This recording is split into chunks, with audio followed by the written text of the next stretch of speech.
Mən necə darıxım, xoşuna gəlsin. Sən də hiss edəsən içimdə dərdi. Bütün sevənlərin başına gəlsin. Bilsinlər xoşbəxtlik sənin qədərdir.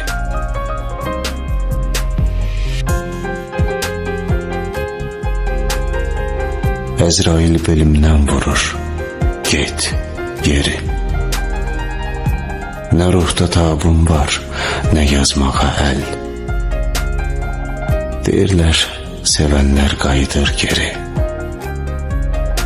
Sənə yalvarıram, sən də qayıt gəl.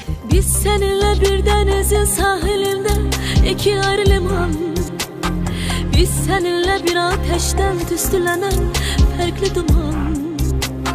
Ben fəsillərin sert koşayan, senden gelir yazın ötürü. Bu dünyada tekçe bizik seve seve ayrı kalan. Benim sana olan sevgim oldu beni derde salan.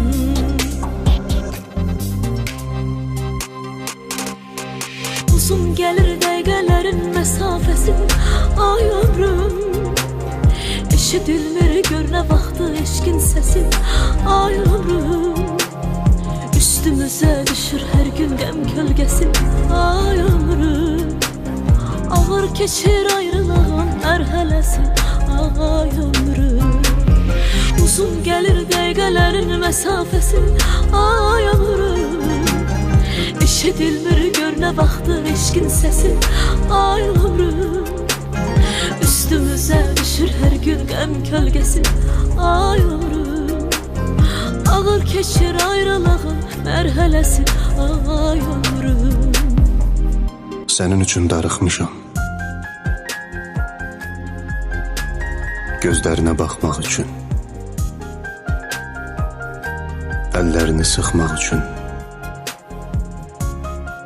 darıxmışam. Ötənləri göz önünə gətirdikcə, heç kəs üçün deyil, təkcə sənin üçün darıxmışam. Yenə bugün darıxmışam. İndi yenə uzaqdasan, neçə aydı, neçə ildi.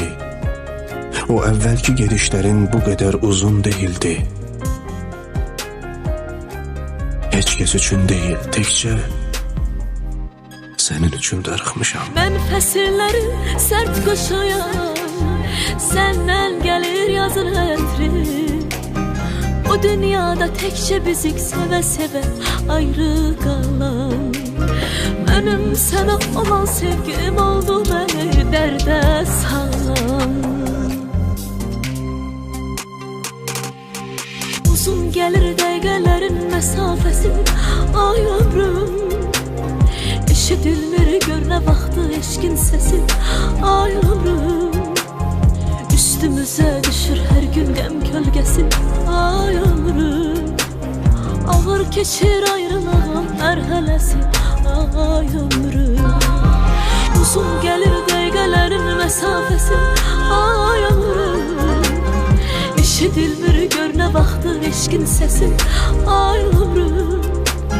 Üstümüze düşür her gün qəm kölgesi, ay ömrüm. Ağır keçir ayrılığın mərhələsi, ay